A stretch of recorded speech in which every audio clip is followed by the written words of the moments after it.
ilang stitch. Sampo lang lang siya.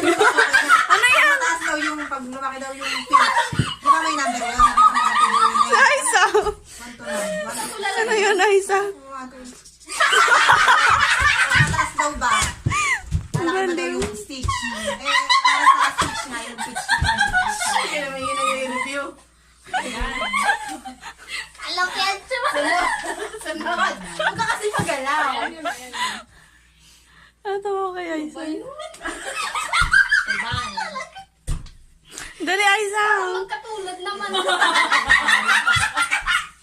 Si Ate Kla. Parang ewan.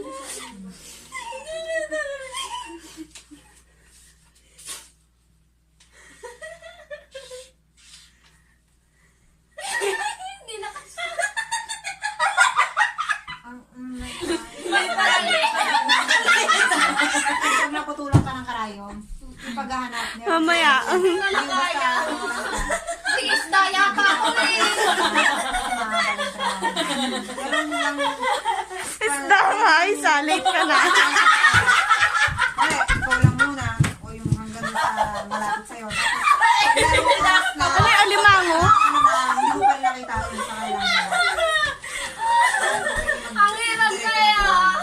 Hahanapin mo talaga yung Kung may bulbul. Ay, basta. Saan mo ilalagay? Ito na sa inyo ito. May luluwa. Ang cute ni Aiza. Kahit pag-predict kayo, nandun pa rin. Ano ba yan? Parang gulo-gulo na sa sala ko. Parang gulo-gulo. Nandun yung sa may number 1 yata na questionnaire eh. Parang tinapay yan ah. Itong kids Hindi wear. ko na alam. Ano to? Meron sa inyo yan. Ano yan? Tarayin mo ko lang. Panigarin ko yan. Ay, meron. Dagat yan, Sa di ba? may... Okay na. Likod-likod ng korte. Oo, sa